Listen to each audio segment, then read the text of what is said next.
Welcome दोस्तों। हम लोग आज बात करेंगे इम्यूनिटी के बारे में। हिंदी में इसे प्रतिरक्षा कहा जाता है। प्रतिरक्षा का मतलब होता है रोग प्रतिरोधक क्षमता। सिंपल वर्ड्स में हम एक एग्जाम्पल के द्वारा समझते हैं। हमारे देश के रक्षा के लिए सेना बॉर्डर पे तैनात रहते हैं ताकि दूसरे देश वाले हमला ना कर दे। अगर हमारी देश के सेना बल बहुत ही मजबूत है तो कोई भी हमारे देश पे आक्रमण नहीं कर सकता। उसी तरह इम्यूनिटी हमारे शरीर का सेना है जो बाहरी बैक्टीरिया या वायरस जो शरीर को हानि पहुंचाता है उससे फाइट करता है। अगर हमारे शरीर का इम्यूनिटी स्ट्रॉन्ग रहेगी तो हमें किसी भी तरह के इन्फेक्शन नहीं होगा और हम स्वस्थ रह सकते हैं। लेकिन क्या आप जानते हैं हमारे शरीर में जन्मजात सेना की तरह काम करने वाला इम्यूनिटी होता है।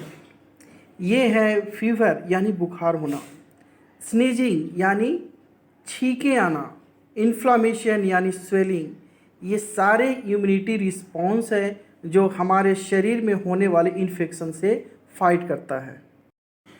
फीवर क्या है? ये कुछ भी नहीं है। हमारे शरीर में यदि वायरस या बैक्टीरिया का इन्फेक्शन हो जाता है तो हमारा शरीर वायरस को मारने के लिए, वायरस और बैक्टीरिया से फाइट करने के लिए टेम्परेचर को इंक्रीज़ कर देता है ताकि हाई टेम्परेचर से बैक्टीरिया या वायरस का विनाश हो सके। जब हमें कोल्ड यानी सर्दी हो जाता है तो हमें बार बार छींके आती है। इसका मतलब हमें वायरस या बैक्टीरिया का इन्फेक्शन हो जाता है। इस वायरस या बैक्टीरिया को रेस्पिरेटरी ट्रैक्ट से बाहर निकालने के लिए हमें छींके आती है। तो ये हमारे शरीर का जन्मजात इम्यूनिटी रिस्पॉन्स होता है जो इन्फेक्शन से फाइट करता है। स्किन, नेज़ल हेयर यानी नाक के बाल जो डस्ट को हमारे शरीर में आने से रोकते हैं। लार यानी जो मुंह से लार निकलती है, ये सारे इम्यून सिस्टम का पार्ट है जो हमारे शरीर बाहरी चीज़ों के इन्फेक्शन से बचाता है। तो हमने ये डिस्कस किया कि शरीर में जन्मजात इम्यूनिटी होता है और हमारा शरीर स्वयं इन्फेक्शन से फाइट करता है। तो हम यूनिटी और इम्यूनिटी बढ़ाने की बात क्यों करते हैं? जहाँ हेल्थ की बात आती है वहाँ इम्यूनिटी की चर्चा ना हो, ये तो हो ही नहीं सकता। इम्यूनिटी बूस्टिंग की बात करते हैं तो दरअसल हम किस इम्यूनिटी की बात करते हैं? बात यह है कि जब हम इम्यूनिटी बढ़ाने की बात करते हैं तो इसका मतलब होता है कि WBC को बढ़ाना, एंटीबॉडीज़, बी लिम्फोसाइट्स और टी लिम्फोसाइट्स को बढ़ाना। इसके साथ ही हम बात करते हैं उस फ्री रेडिकल्स की जो हमारे शरीर में बनती रहती है, जो शरीर को बहुत ही नुकसान करती है। तो हमने कुछ बातें कर ली इम्यूनिटी बढ़ाने की, और इसके लिए हम बहुत तरह के इम्यूनिटी बढ़ाने वाले फूड का उपयोग करते हैं। लेकिन ये कब अच्छी तरह से काम करता है उसके बारे में हम जानते हैं। सबसे पहले हमें ध्यान देना चाहिए अपने खान पान पे। हम यदि चाहते हैं कि हमारा स्वास्थ्य हमेशा ठीक रहे, हमारी इम्यूनिटी बनी रहे, तो हमें एंटी इन्फ्लामेटरी फूड का उपयोग ज़्यादा से ज़्यादा करना चाहिए और इन्फ्लामेटरी फूड यानी जंक फूड को भूल ही जाना चाहिए। आजकल लोगों का फैशन हो गया है खाने में fried foods, sodas, processed meat, butter, breads का उपयोग ज़्यादा करने लगे हैं और बीमारियों को निमंत्रण देने लगे हैं। इम्यूनिटी बढ़ाने का फर्स्ट पॉइंट था consume right food. Second point है गुड स्लीप।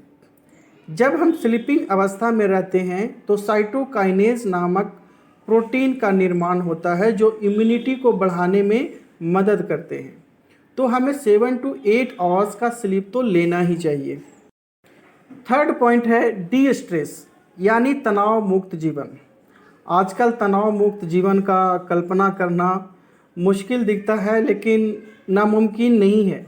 अगर हम लगातार तनाव में रहते हैं तो कोर्टिसोल नामक हार्मोन का निर्माण होता है जो इम्यूनिटी को प्रभावित करता है। तो हमें हमेशा कोशिश करना चाहिए कि अपनी ज़िंदगी खुशियों से भरपूर हो। इम्यूनिटी बढ़ाने का फोर्थ पॉइंट और सबसे महत्वपूर्ण पॉइंट है एक्सरसाइज। यह बैक्टीरिया, वायरस या अन्य सूक्ष्म जीवों के खिलाफ लड़ने के लिए सबसे अच्छा और सबसे नियंत्रणीय हथियार है जो बीमारियों का कारण बन सकता है। व्यायाम के दौरान शरीर के तापमान में वृद्धि शरीर के सभी बैक्टीरिया और वायरस को मार देती है और रेस्पिरेटरी ट्रैक्ट से सही बैक्टीरिया को हटा देती है। तो हमने 4 इम्पॉर्टेंट पॉइंट्स के बारे में बात की कि हम हमारे शरीर की इम्यूनिटी कैसे बढ़ा सकते हैं। अब हम 5 ऐसे किचन इंग्रेडिएंट्स की बात करेंगे जो इम्यूनिटी बढ़ाने का सबसे अच्छा और कारगर उपाय है। जैसे कि यहाँ हम देख सकते हैं आंवला, तुलसी, जिंजर, क्लोव और दालचीनी। आंवला के बारे में आप जानते ही होंगे कि च्यवनप्राश का मेन इंग्रेडिएंट है। यह विटामिन सी से भरपूर होता है जो इम्यूनिटी को बढ़ाता है और इम्यूनिटी को बनाए रखता है। यह बेहतर स्वास्थ्य और रोग प्रतिरोधक क्षमता के लिए पूरे ऑर्गन सिस्टम को डिटॉक्सिफाई करने में भी सहायक होता है। दूसरा इंग्रेडिएंट है तुलसी। तुलसी का उपयोग इम्यूनिटी के लिए बहुत ही अच्छा माना गया है। राम तुलसी, कृष्ण तुलसी और वाना तुलसी जैसे तुलसी के विभिन्न प्रकार हैं जिनका विभिन्न स्वास्थ्य लाभों के लिए सेवन किया जाता है। कुल मिलाकर तुलसी लंग्स यानी फेफड़ों से संबंधित बीमारियों जैसे अस्थमा, ब्रोंकाइटिस, कंजेशन, फ्लू आदि से राहत दिलाने में मदद करती है। आगे हम बात करेंगे अदरक की। इसके बारे में कौन नहीं जानता। इसमें एंटी इन्फ्लामेटरी और एंटीऑक्सीडेटिव कंपाउंड होते हैं जो शरीर को अंदर से साफ करते हैं और शरीर को ऑक्सीडेटिव कंपाउंड से मुक्त करते हैं जो वास्तव में एक बिगड़ती प्रतिरक्षा प्रणाली के अपराधी होते हैं जिससे व्यक्ति आसानी से बीमार पड़ जाता है। और आगे इम्यूनिटी बूस्ट करने वाला इंग्रेडिएंट है लौंग। लौंग में सभी फ़ायदेमंद एंटी इन्फ्लामेटरी कंपाउंड होते हैं जिसके क्या क्या फ़ायदे हैं आप इस पिक्चर में देख सकते हैं। नेक्स्ट है दालचीनी। दालचीनी में शक्तिशाली औषधीय गुण होते हैं। इसमें एंटीवायरल, एंटीबैक्टीरियल और एंटी फंगल गुण होते हैं। इसमें अच्छी मात्रा में एंटीऑक्सीडेंट होते हैं और यह बहुत अच्छे प्रीबायोटिक के रूप में काम करता है जो आंत में अच्छे बैक्टीरिया के विकास को बढ़ावा देता है और यह हमारे पेट को मजबूत बनाता है। दोस्तों ऐसे तो हम सभी इन चीज़ों का उपयोग तो करते ही हैं लेकिन इसके बारे में डिटेल जानकारी नहीं होती और यदि हम इसके बारे में जानते हैं तो इसे अच्छी तरह और रेगुलरली उपयोग में लाते हैं।